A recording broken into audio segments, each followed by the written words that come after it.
Good afternoon, and welcome to the Digital Realty Second Quarter 2025 Earnings Call. Please note this event is being recorded. During today's presentation, all parties will be in a listen-only mode. Following the presentation, we will conduct a question-and-answer session. Callers will be limited to one question, and we will aim to conclude at the top of the hour. I would now like to turn the call over to Jordan Sattler, Digital Realty's Senior Vice President of Public and Private Investor Relations. Jordan, please go ahead. Thank you, Operator, and welcome everyone to Digital Realty's Second Quarter 2025 Earnings Conference Call. Joining me on today's call are President and CEO Andy Power and CFO Matt Mercier. Chief Investment Officer Greg Wright, Chief Technology Officer Chris Sharp, and Chief Revenue Officer Colin McLean are also on the call and will be available for Q&A. Management will be making forward-looking statements, including guidance and underlying assumptions on today's call. Forward-looking statements are based on expectations that involve risks and uncertainties that could cause actual results to differ materially. For further discussion of risks related to our business, see our 10-K and subsequent filings with the SEC.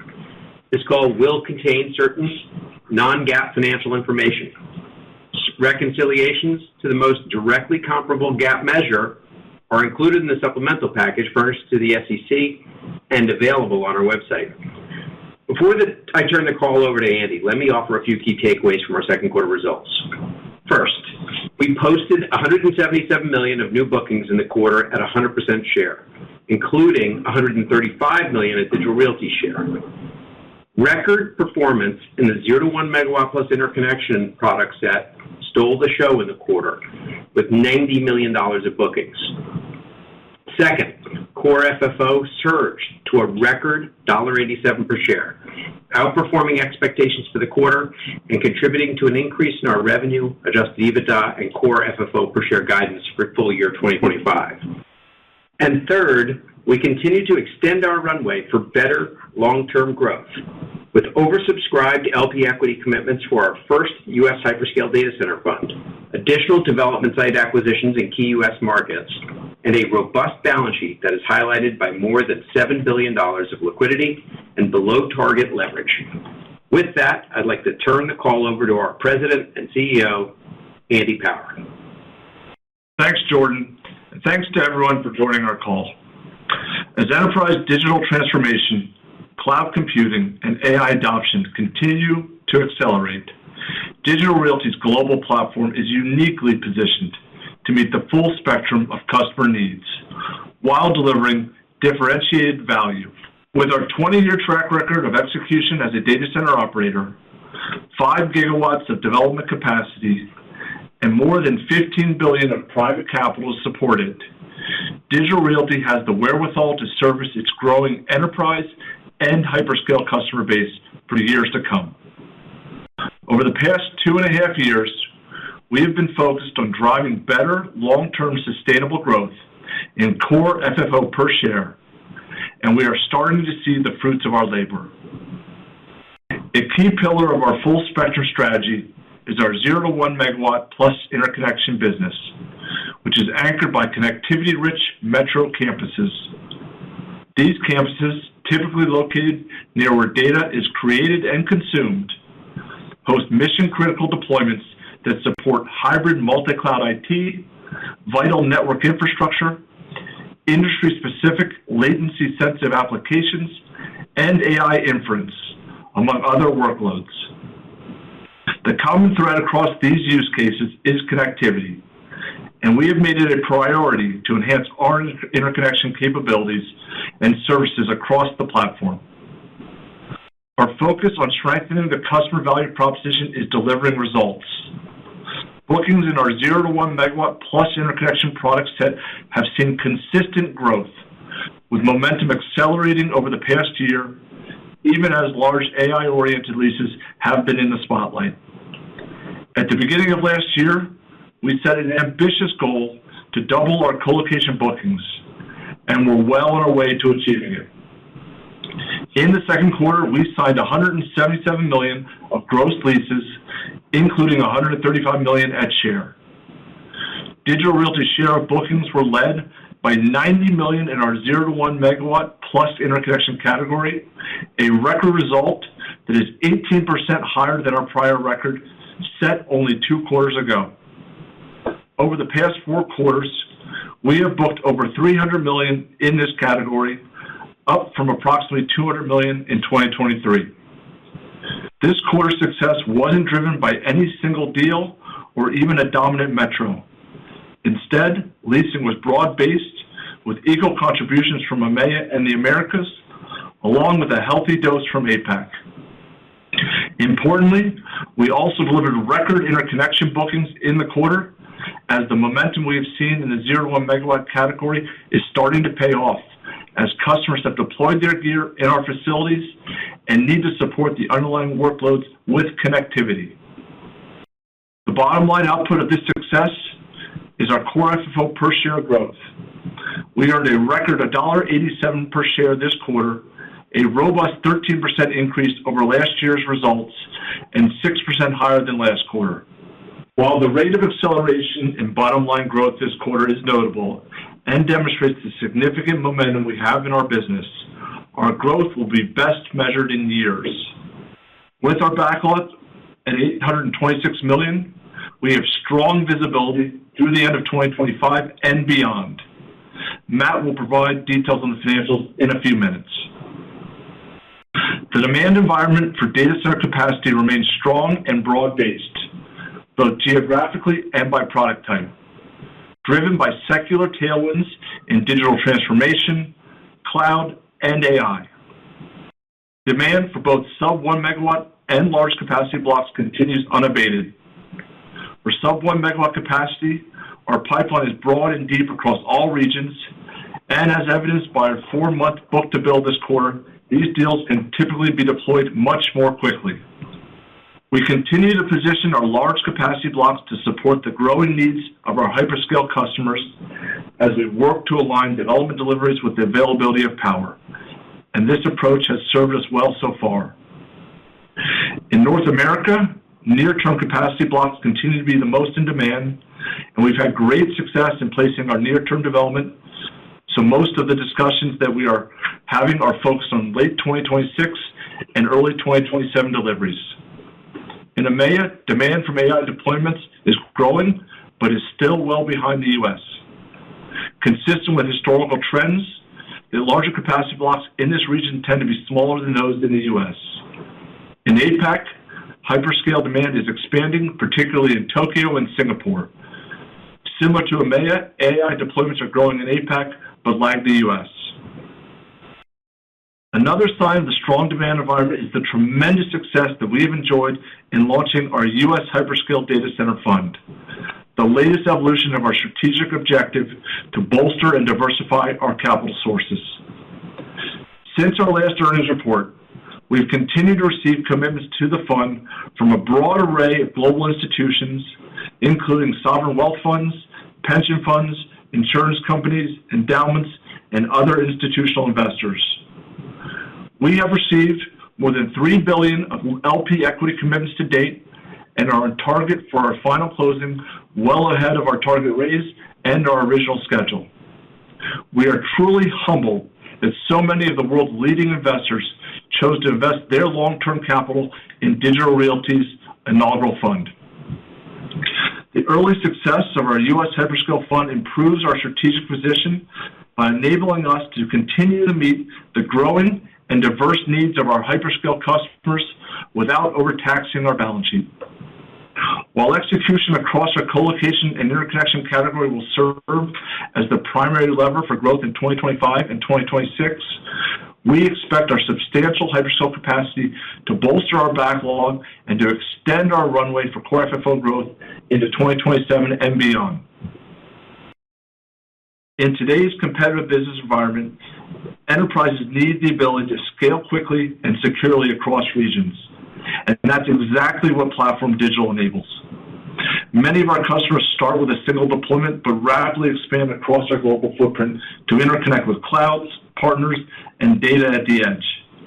This seamless scalability is not only solving real customer challenges, it's also enhancing our value proposition, evidenced by more customers, lower churn, deeper wallet share, and growing recurring revenue streams. This strategic advantage continues to set Digital Realty apart, driving the addition of 139 new logos in the second quarter. Now, as we announced this morning, we're providing enterprises with additional state-of-the-art services through our partnership with Oracle Solution Centers to further optimize these deployments and accelerate their hybrid IT and AI adoption. Key customers wins in the quarter include a global financial services company is expanding its presence on Platform Digital to another metro to solve compliance and data localization challenges. A leading blockchain provider is deploying edge nodes in multiple locations on Platform Digital to support decentralized private and public networks. A healthcare services company is expanding its presence on Platform Digital to solve its data resiliency and locational challenges. An autonomous vehicle developer is expanding to 2 more metros on Platform Digital to take advantage of the available cloud and network ecosystems. A global cloud provider is expanding its presence on Platform Digital by creating a new edge availability zone to support their growing customer base. And having grown up a Star Wars fan, I am particularly delighted to share that Lucasfilm is expanding their presence on Platform Digital, taking advantage of high-performance compute and AI capabilities to solve video rendering, transfer, and editing challenges. Before turning it over to Matt, I'd like to briefly highlight on our progress on global sustainability. In the second quarter, we maintained strong execution against our sustainability goals and were once again recognized by Time and Statista as one of the world's most sustainable companies of 2025, a reflection of our continued leadership in this space. In late June, we published our 2024 Impact Report, which showcases Digital's ongoing commitment to clean energy, resource conservation, and other sustainable business practices. Among the highlights in the report, we further expanded our renewable energy supplies with 185 data centers now matched with 100% renewable energy, while 75% of our global electricity needs were met with renewable energy in 2024, a 9% increase from the prior year. We achieved a 14% year-over-year reduction in water usage intensity in our North American colocation portfolio by implementing water-free-based cooling systems and water conservation projects. We expanded our portfolio of certified sustainable data center developments, adding 1.9 million square feet in 2024 and bringing our global total to a cumulative 15 million square feet. These initiatives reflect our ongoing commitment to minimize Digital Realty's environmental footprint while delivering sustainable growth for all of our stakeholders. And with that, I now turn the call over to our CFO, Matt Mercier. Thank you, Andy. Digital Realty posted double-digit growth in revenue, adjusted EBITDA, and core FFO this quarter, reflecting the momentum that we've built up over the past year. These results were driven by record lease commencements, low churn, and higher fee income. We achieved these results while substantially increasing our liquidity, maintaining below target leverage, and also preserving a large backlog and development capacity that provides strong visibility through the second half of the year and beyond. In the second quarter, core FFO jumped by 13% year-over-year to a new quarterly record, while leasing results were highlighted by a notable new record in our 0 to 1 megawatt plus interconnection category. Looking ahead, we've increased our guidance for 2025, and we expect to exit the year with significant momentum and a sizable backlog. Digging a bit deeper on leasing, we signed leases representing $177 million of annualized rent in the second quarter, bringing the year-to-date leasing to $575 million at 100% share. At Digital Realty's share, we signed $135 million of new leases in the second quarter.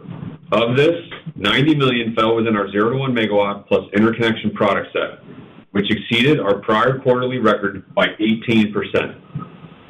Relative to the prior four-quarter average, quarterly leasing in this product set was up by 36%.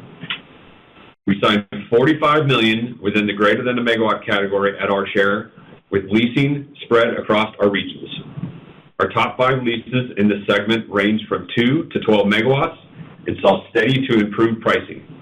Notably, average pricing in this segment was skewed lower in the quarter by the exercise of an expansion option by a large enterprise customer in North America, which was committed to more than 3 years ago.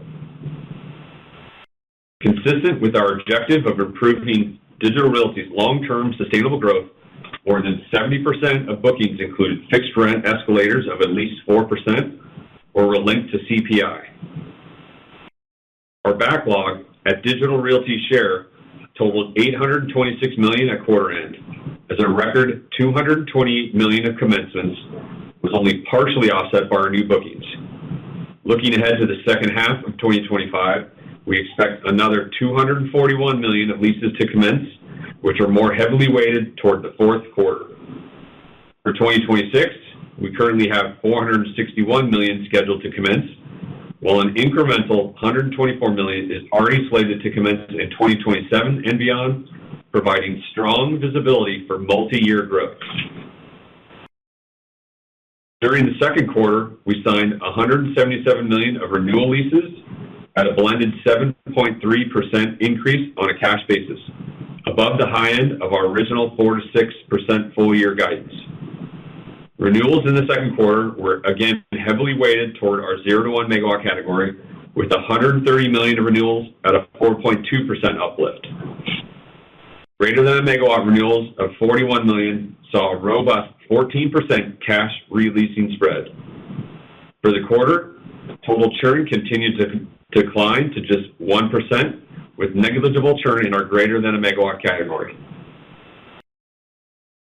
As for earnings, we reported record quarterly core FFO of $1.87 per share, up 13% year over year, reflecting strong upside from hyperscale commencements, better than expected progress on 0 to 1 megawatt plus interconnection bookings, and 3 cents of FX benefit.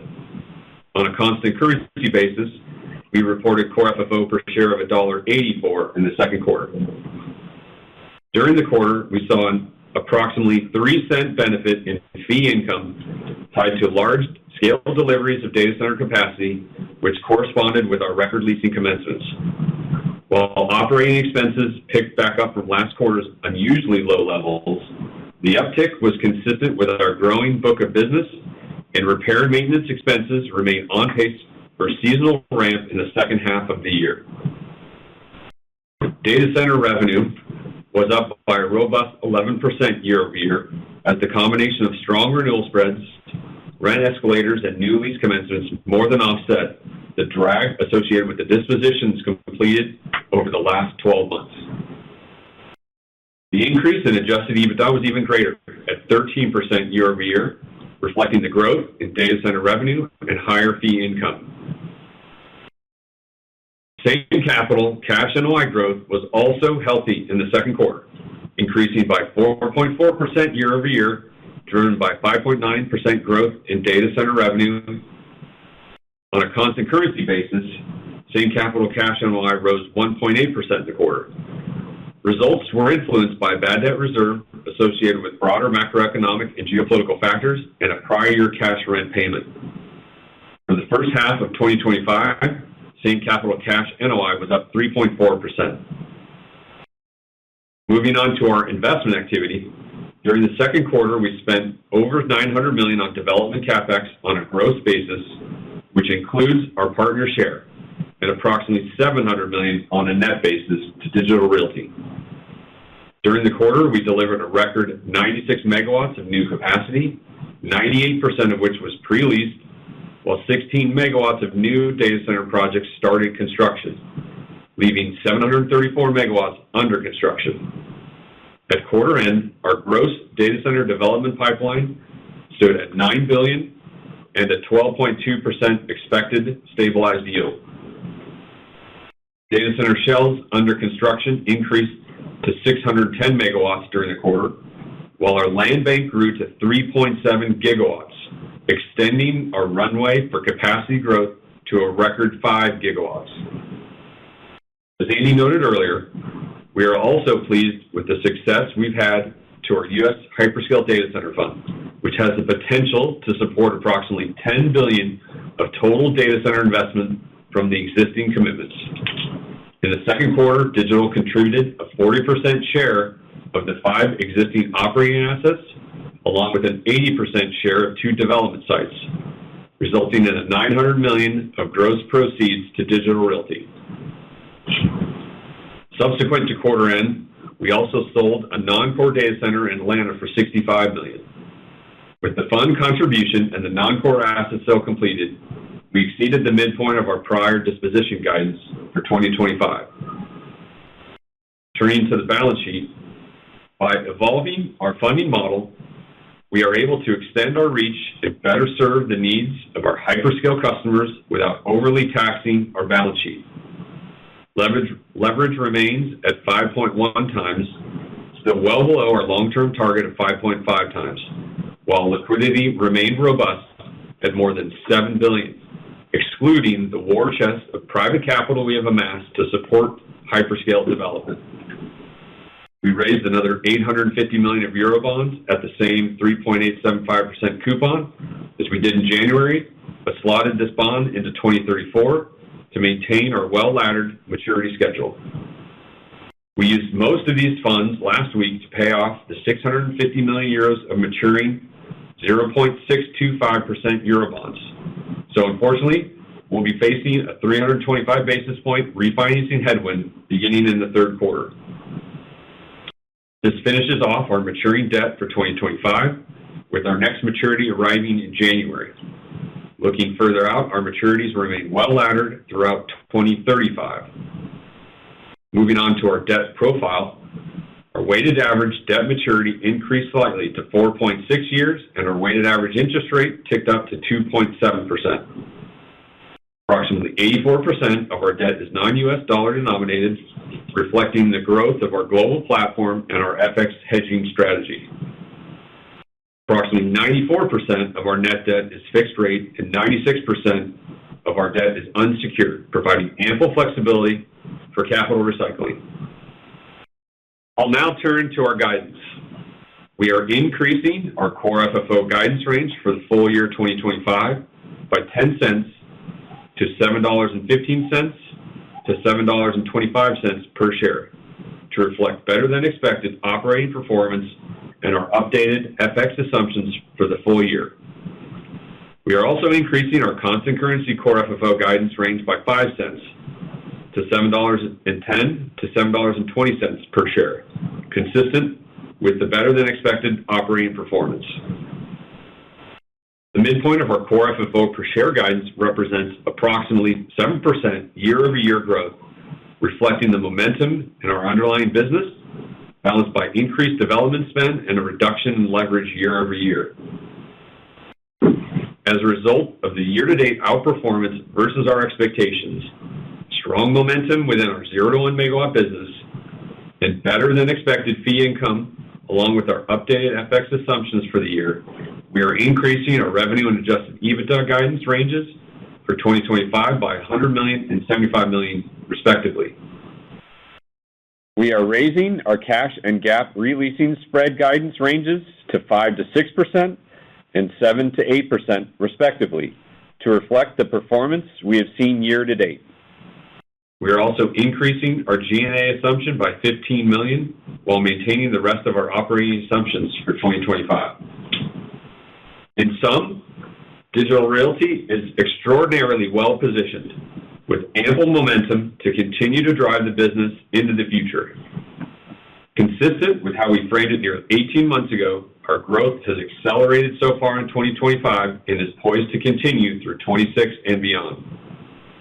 Visibility surrounding our growth potential over the next several quarters is supported by our robust backlog of signed but not yet commenced leases, while upside will stem from better than expected execution within the colocation product segment. Looking further out, we have crafted a comprehensive funding model for our hyperscale business, including the sourcing of private capital to support more than $15 billion of additional hyperscale development capacity, which will help to support our customers' sizable and growing data center infrastructure requirements and extend Digital Realty's runway for growth. This concludes our prepared remarks, and now we'll be pleased to take your questions. Operator, would you please begin the Q&A section? Thank you. We will now open up the call for questions. In the interest of time and to allow a larger number of people to ask questions, callers will be limited to one question. To ask a question, please press star, then 1 on your touch-tone phone. If you're using a speakerphone, please pick up the handset before pressing the keys. If at any time your question has been addressed and you would like to withdraw your question, please press star, then 2. And at this time, we'll pause momentarily to assemble our roster. And the first question will come from Jon Petersen with Jefferies. Please go ahead. Oh, great. Thank you very much. What do you think is driving the inflection in growth in the 0 to 1 megawatt category? Are we seeing growth in that market overall, or is it mostly DLR capturing market share? And if it's market share, can you break it down for us, 2 or 3 things that DLR has changed in its go-to-market strategy to capture more market share? Hey, thanks, John. Maybe I'll tag team this with Colin here. I think this has been a priority for the company that we've doubled down on over the last several years. And now, it took a long way to get here. We had to put the puzzle pieces together in terms of a global footprint, have the highly connected destinations, revamp our go-to-market, a whole host of activities that led up to this. And then I'd say it's been a growing market where we've executed and taken some share over the last several quarters, accelerating with records upon records. And then this quarter is certainly a milestone, up, I think, 18% over the prior record at nearly $90 million. I know Colin and his team have continued to not rest on their laurels coming off a strong 2024 and put some incremental changes through the program, so I'll let him speak to some of those more recent activities. Thanks, Andy. John, I appreciate the question and recognizing the progress here. Yeah, we were really pleased with the quarter overall, nearly $90 million in bookings across the platform, strong interconnection, which really speaks to the value of the platform, really strong export quarter across the globe, and strong number of customers participating. So you asked the kind of why factor of this. I think our platform itself continues to resonate with clients. So the global reach across core markets, enterprises very much value that core market nature of our portfolio. The fact that we offer the full spectrum of offerings, cabinet, cage, suite, building, both central as well as out to the suburbs, large capacity blocks, which really matter in this space. We had particularly strong participation, 300 to 600 kW and 600 kW and above in the enterprise space, and really strong interconnection capabilities, both physical and virtual.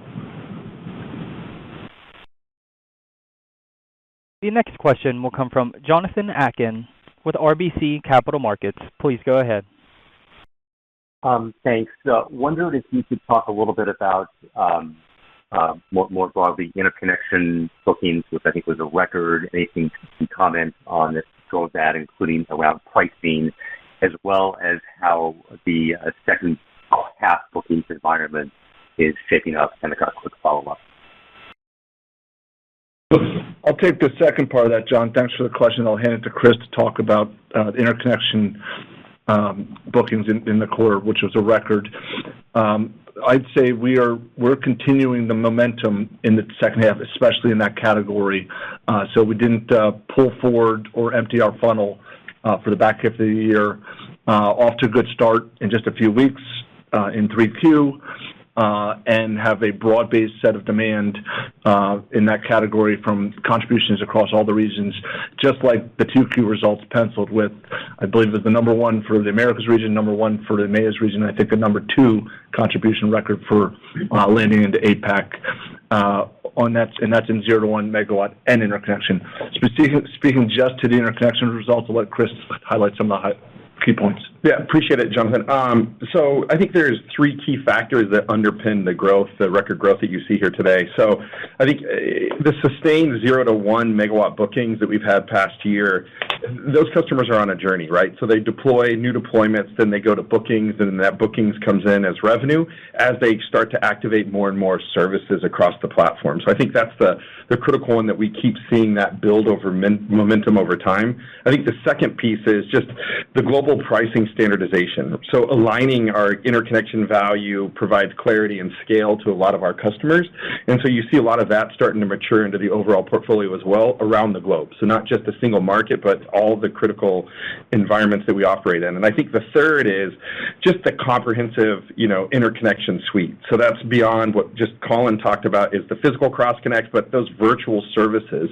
I think that virtual element is starting to mature and grow in a great way where it's not only for cloud, it's starting to be resonating for AI. But I think one of the other underpinnings that's very unique to Digital Realty is just the overall bulk fiber and being able to execute on our Pathways product where it's driven by multi-megawatt customers that are on this journey, both digital transformation, cloud, and artificial intelligence, where they need that bulk capability to interconnect in a very efficient fashion. And so why that's unique to us at Digital Realty is just that campus master planning and an integrated infrastructure design. So we look across the entire portfolio of not only space and power, but interconnection as well. Thanks. And if I could just squeeze one in, the massive project announcements that one reads about are continuing by both existing PE players and new players as well, financial sponsors and so forth, sovereign wealth funds, gigawatt scale, multi-billion. Many of these are in remote locations. But what do you see as the impacts on the sector and just overall competitive dynamics? Thanks, John. I think your second question is a little cut up there, so I'll just rephrase it. So I think you're saying the big announcements, big lease signings and gigawatts in various locations. I think it shows a continued commitment to building out infrastructure for artificial intelligence from numerous diverse players in the landscape. And our strategy is quite differentiated when it comes to that. We are continued focus on major markets with robust and diverse demand, so hyperscale customers, service providers, network providers, and enterprise, not single-threaded for one-off customer islands necessarily. Those major markets have locational and latency sensitivity for the workloads and the data. They may be elongating and stretching, but there are true supply barriers to these markets. We time and time hear from other customers that they have preference for these markets because of the fungibility of demand, i.e. they can use it for cloud computing or machine learning. And we're catering to a broad base of these types of customers. So, and I also would say, I think a lot of the headlines you're seeing is still a continuation of a long series of early innings when it comes to AI. And I do that looking from an enterprise adoption and use cases that still have not fully come to fruition yet today, which I think will further compound the workloads coming back to these centers of data gravity that we've focused on for years. The next question will come from Eric Luchow with Wells Fargo. Please go ahead. Great. Thanks for taking the question. I wanted to get your sense for kind of the large capacity block market and hyperscale in the U.S. I think you talked about power availability kind of moving to late 2026 or early 27, and just thinking through the timing of the pre-lease windows, if you expect that to kind of snap back in the second half of the year, there to be more opportunities in markets like Virginia, Charlotte, Atlanta, or anywhere else where you see opportunity. Thank you. Thanks, Eric. So maybe I'll kick it off, and Colin can touch on what he shared last quarter and the update, what we're seeing now from the hyperscale customer base. So we at total share did $177 million of leasing this quarter, which was our sixth largest quarter in the history of the company. The pro rata share is less than that, but that's a strategic pivot in our funding model. Building a private capital business around hyperscale means that some of the leases are falling into ventures that we do not own 100%, but obviously are operating on behalf of our customers and garner fees and other economics for doing so. We still see a tremendous runway for growth in that category.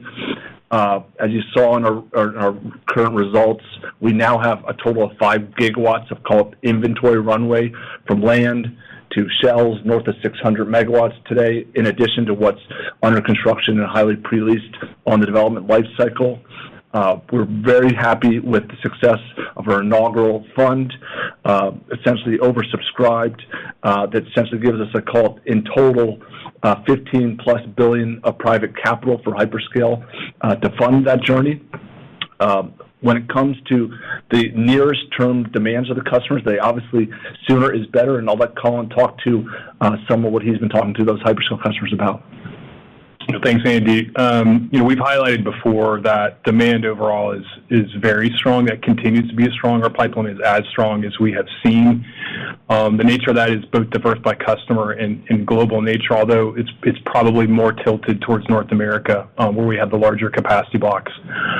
Use cases still very much resonate around AI and cloud. Cloud is still very much at the forefront of how our customers are growing with us overall. So Andy had mentioned we have about 1 gigawatt of capacity coming online over the next several years. In particular, Northern Virginia, our largest market, where we have about 350 megawatts coming online in late 26 and 28. There's very active conversations around this. I highlighted that previously in our last call. Those conversations are very much at the forefront of what we are participating in. So we're working really closely with our hyperscale partners to ensure we can provide the maximum value for their use cases. We've mentioned previously the bookings are not always linear, but I can tell you that the pipeline and demand profile continues to very much resonate with our hyperscale partners. The next question will come from Michael Funk with Bank of America. Please go ahead. Yeah, thank you for the question. So, Andy, quick, simple question. So why would releasing spreads move lower from the current level? I know you just raised the guidance for the year. Why would they be lower in the future? Matt, why don't you take that? Yeah, thanks, Michael. So, look, part of this, a big reason for that is, as you can see in the first half of the year, we had some outperformance in our other category, which really pushed probably about 100 basis points of that total that we had for the first half of the year in terms of our overall results. And as we, so that's why if you strip that out, again, we'd be about 100 basis points lower. We're not expecting in the second half for the same amount of that other, call it usually that shell PVB type space. But we are expecting to continue to see continued strength within not only our 0 to 1, where we put up basically 2 plus 4% over the last 2 quarters, plus as you've seen also stronger results and improving results within our greater than a megawatt. But the second half and the majority of the years tends to be weighted towards that 0 to 1, so that's why we're still within that range, but we've pushed up the low end of it. The next question will come from Richard Cho with J.P. Morgan. Please go ahead. Given the increasing amount of demand and opportunities that you're seeing, how long or should we expect the CapEx development range to stay in this $3 to $3.5 billion going forward? Yeah, thanks for the question. So, look, I think as we've already increased, if you look back to last year, to this year, we've increased our CapEx spend, 50%, and that's even in considering just our share. I think you're starting to see that, we're starting to see us ramp into that, a little lighter in the first half, but we're expecting that to pick up in the second half.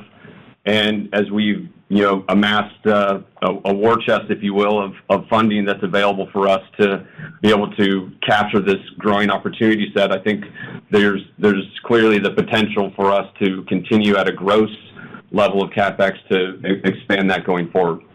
Richard, I think that's important, that last part here. We are obviously owning this 5 gigawatts of supply chain conveyor belt from land to shell to delivered suites, be it hyperscale or enterprise colo. And we've now created the levers to accelerate CapEx to meet demand timely, accelerate those deliveries for our customers as they need it, build more colo inventory as they need it, and have levers to fund it through our own balance sheet or through our private capital around hyperscale initiatives, ensuring that we continue to accelerate that per share bottom line growth.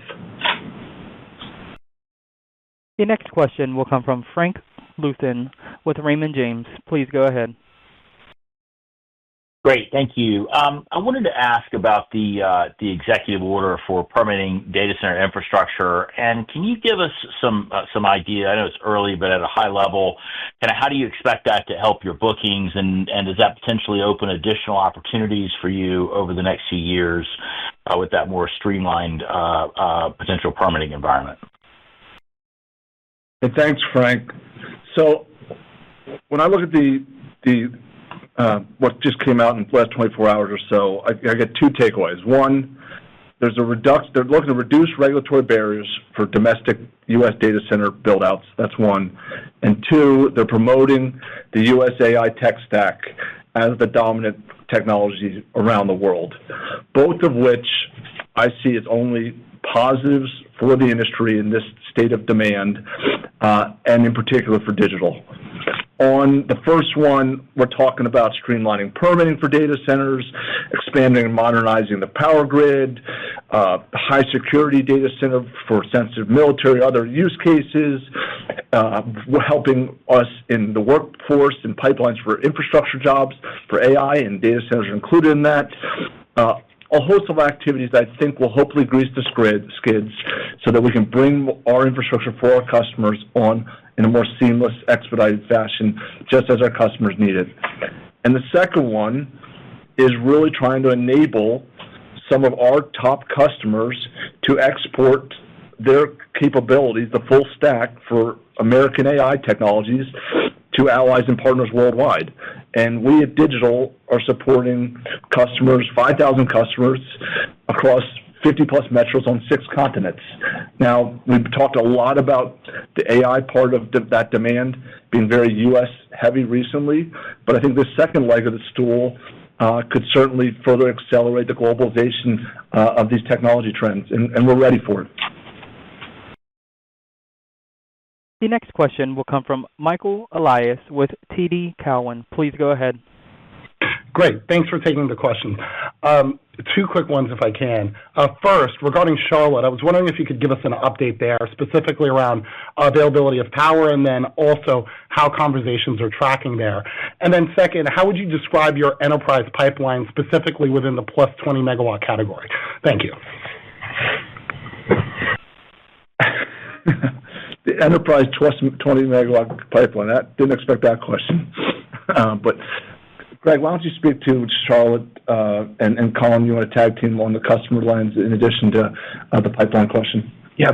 Thanks, Michael. Look, I would say Charlotte continues on track as we originally planned from a permitting standpoint, power, building, and otherwise. So again, we remain bullish on that market. As you recall, we love the fact that it's an integral part of our connected campus strategy, having the network dense facility downtown with now a large facility that will support 400 megawatts within 10 miles of downtown. I guess they call it uptown in Charlotte. So I would say everything remains on track there, and I'll let Colin comment on customer demand, but overall I'd say we're very bullish still. Thanks, Greg. Michael, regarding your question in terms of conversations, again, get back to my point about large contiguous blocks of capacity. Charlotte's very much top of mind for our hyperscalers.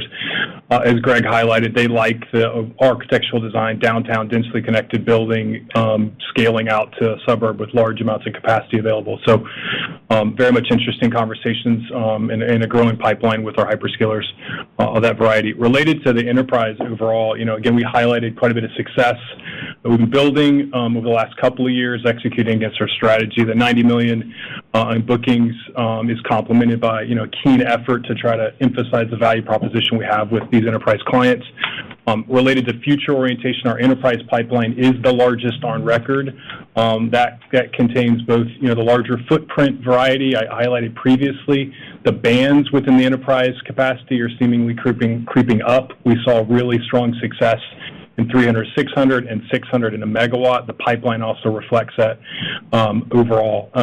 The megawatt plus business within the enterprise space is a bit more sporadic than I would say the hyperscale overall. We continue to see more conversations on the hyperscale band with our keen hyperscale clients versus enterprise. The next question will come from Michael Rollins with Citi. Please go ahead. Thanks, and good afternoon. Just want to go back to some of your comments about the globalization of your footprint, and I'm curious if you could provide some context on why you're seeing the EMEA and APAC regions trailing behind the U.S. on AI adoption, and are there certain catalysts to watch for, or just simply timing for demand in those regions to expand and accelerate for AI workloads? Thanks, Mike. So just to clarify, we had a great global quarter, this quarter in particular. So exports overall, i.e. customers headquartered in one country, exporting to another or another region, was a new record for us, and a very sizable portion of our total 0 to 1 megawatt interconnection signings. And I did call out earlier how we had a number one EMEA quarter for landings and a number two APAC quarter for landings. On the larger capacity block side, hyperscale and certainly more AI related, I think you've just seen a preponderance of that activity to be very U.S. heavy, and I think a lot of that dates or is contributed from the U.S. multinational hyperscale landscape first turned to their home country or home court for rapidly scaling big projects. And I don't think that means that the AI will not come to outside the U.S. I think there's examples of that happening in APAC and more to come in EMEA. And we know for a fact that these other countries and continents are making this a priority in terms of making expedited infrastructure for customers to land on their shores. And it kind of dovetails with just how cloud rolled out, started with a very U.S. heavy and then went to a more globalized footprint. And maybe this more recent administrative action on AI is another incremental fuel to that fire, really making it more pervasive for the U.S. multinationals to push more of their gear and infrastructure to our campuses abroad. The next question will come from Ari Klein with BMO Capital Markets. Please go ahead. Thanks. And you talked a little bit about extending the runway for long-term growth, and I'm hoping maybe you can speak to what that growth could look like. This year will be about 7% with some FX benefit, and it seems like next year maybe could accelerate, but how do you think about what sustainable growth could look like over a longer-term, multi-year time frame? So, thank you, Ari. If you remember not that long ago, we put out the guidance for this year, which I think we gave probably 18 months prior to that guidance. And that guidance was called just over the 5% area, and we articulated that was not the new bogey. That was really the new floor, and we knew we could accelerate from that. We're obviously having a great first half of the year in terms of beating our internal expectations and ultimately raising our guidance to now just shy of, call it 7%, depending if you look above with or without currency adjustments. I think the way I'd frame it is we're looking to be a consistent compounder in that area. Better than that if we can, but at least in that area for as long as possible. And the tools in our toolkit, in addition to the levers on funding that I described, are really near-term, 25, 26, is about how we continue this momentum and execution in the 0 to 1 megawatt in the interconnection. The shortest book to builds, falling into already built capacity, flows through to the bottom line quickly like interconnection signings. And the longer term, the 27 beyond, is about those hyperscale bookings. Because the hyperscale bookings are obviously bigger capacity blocks, and they're falling into capacity that's not sitting idle today. So those bookings that we do in hyperscale this quarter, next quarter, and the quarter after that are all about, call it the end of 26, 27, 28, and thereafter. The next question will come from Irvin Liu with Evercore ISI. Please go ahead. Hi, thank you for the question. I wanted to ask about your U.S. hyperscale fund. So once fully funded and developed, what sort of implications will this have on your financial model longer term? So any thoughts on what the contribution from a fee income perspective and core FFO per share growth perspective longer term would be very helpful. Thanks. Greg, why don't you take the first part in terms of how the fund works, and then Matt can talk to FFO contributions. Sure.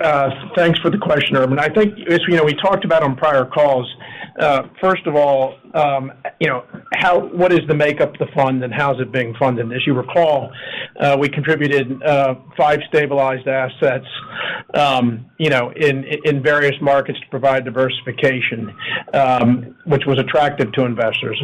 In addition to that, now, you remember last May, we contributed 40% of those assets to the fund, and the other 40% will come in January of 26, which keeps us with our 20%.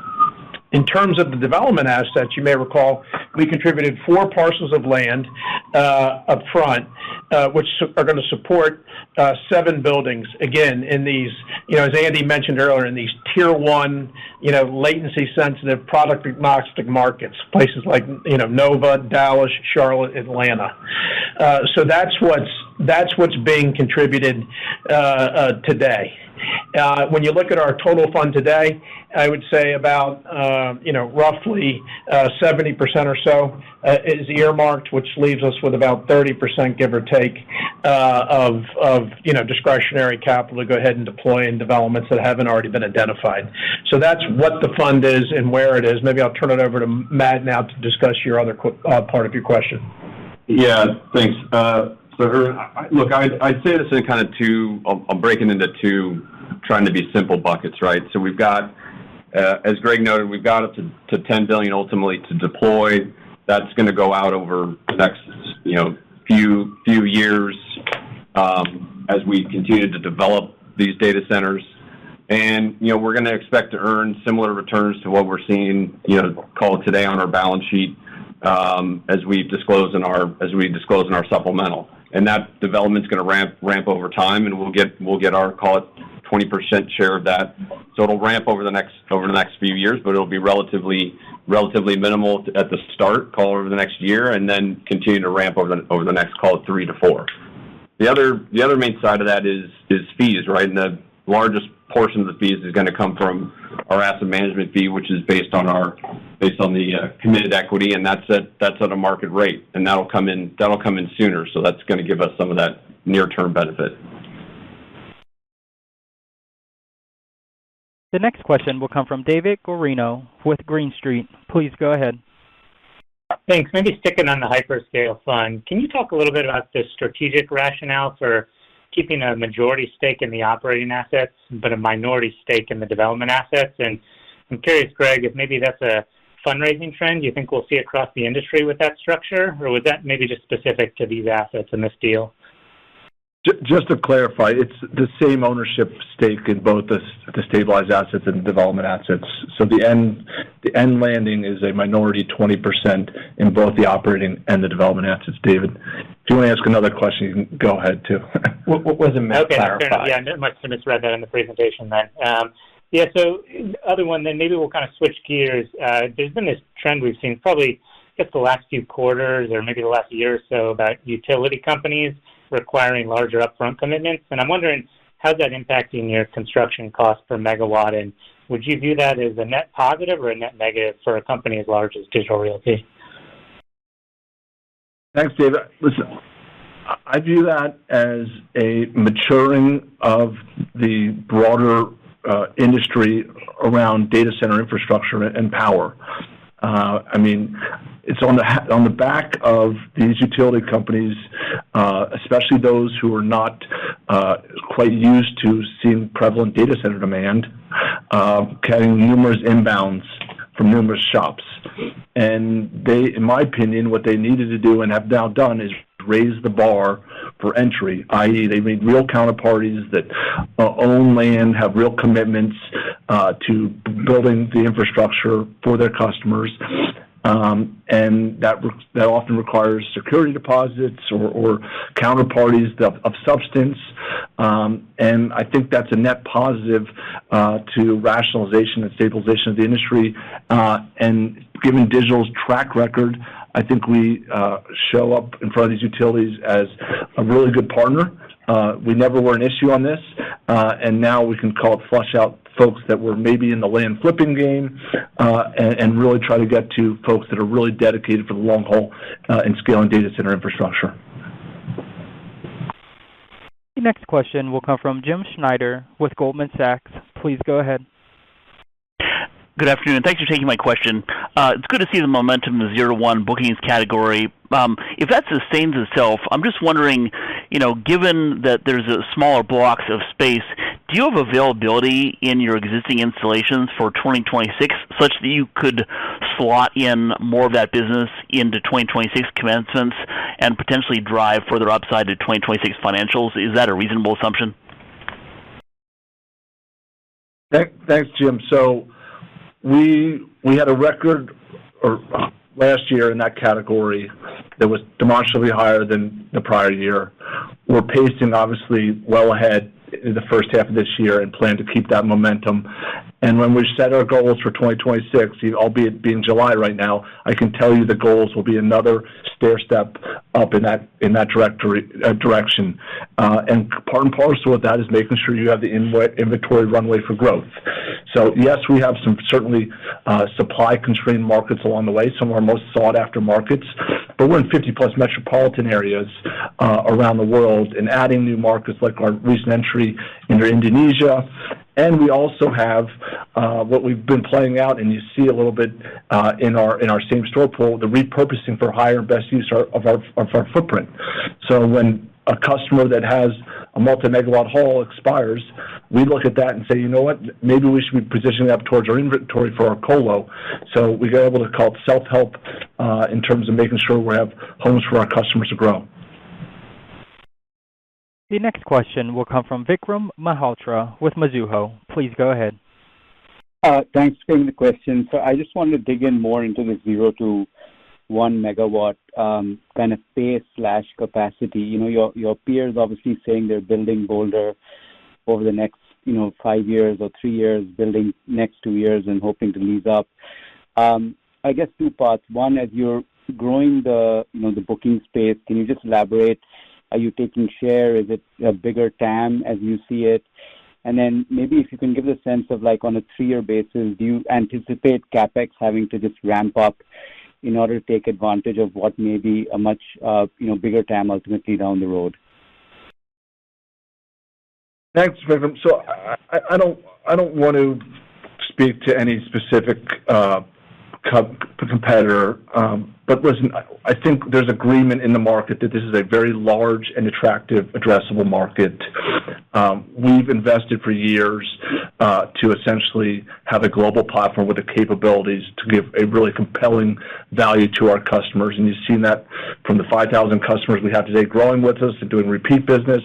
You see that from the 139 we added just this quarter. You see that in the testimonials of the customers I laid out in our prepared remarks. And I think if you even just looked at the number 1 and 2 in that category, you'd still see a long tail of business from 3 and on down the list that we're certainly taking share from along the way. We made the decision about 10 years ago to fully embrace the full product spectrum, right? Coming from the hyperscaler into the colo and enterprise world, it took a lot of hard work and investment to get to those capabilities, but I think in fully engaging across the full customer spectrum pays dividends. It pays dividends when we look for customers that want to grow into larger footprints with us on our expansive campuses. It pays dividends when we look for customers that want to increase their power densities, where we already were serving another larger customer at a higher power density. So I think the trend has been our friend, along with a lot of investment and hard work and focused execution in that category. The next question will come from Nick Del Dio with Nathanson. Please go ahead. Oh, hey, thanks for taking my question. Andy, earlier in the call, you were talking about your strategy of sticking to Tier 1 markets and your expectation that over time you'll see demand in those markets compound as enterprise AI adoption picks up. So what's your latest thinking, and what are you hearing from customers regarding when you think that compounding will really start to kick in? And along those lines, what's your sense as to the share of AI inferencing use cases that are going to need to be distributed across key metros for latency or other reasons?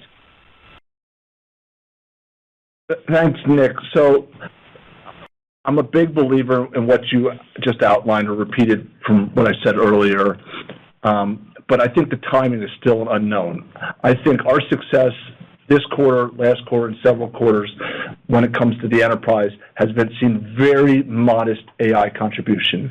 We're still capitalizing on the trends of outsourcing of data center infrastructure, hybrid multi-IT, digital transformation, and getting AI ready is more the pervasive theme. Yes, we are doing liquid cooling for trading firms, financial services firms, other industries, pharmaceuticals, but it's just the tip of the iceberg of the potential.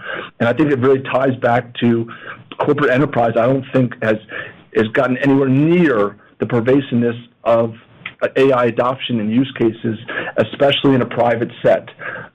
When we look at the data today, it feels like the typical corporate enterprise is using a lot more of its AI testing in the cloud service providers than it's doing in private IT infrastructure.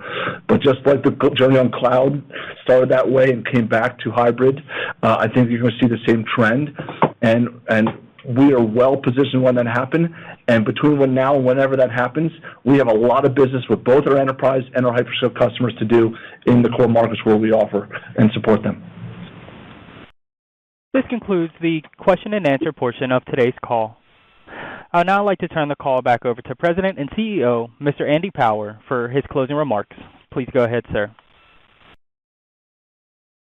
Thank you, Chuck. First off, as a Texas headquartered company, we want to acknowledge the devastating flooding in Central Texas earlier this month. Our hearts go out to all those impacted, including the family and friends of our former colleague, Mark Walker.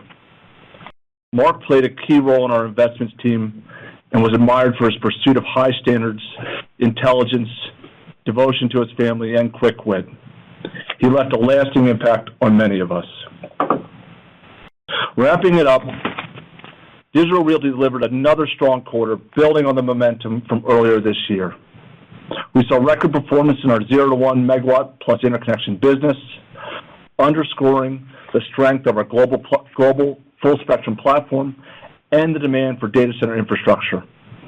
Our core FFO per share results were at record levels, and our backlog remains strong and well supported by a deep and diverse pipeline that reflects the global demand for data center capacity. We've made meaningful progress in evolving our funding model to support this growth while staying focused on our strategic priorities. These efforts are translating into accelerating bottom-line growth and enhancing our visibility into long-term sustainable performance. Scaling our business globally is a team effort, and I am incredibly proud of our talented and dedicated colleagues who continue to execute at an exceptionally high level. I'm excited by the opportunities that lie ahead, yet remain focused on delivering for our customers, partners, and shareholders. Thank you all for joining us today. The conference is now concluded. Thank you for joining today's presentation. You may now disconnect.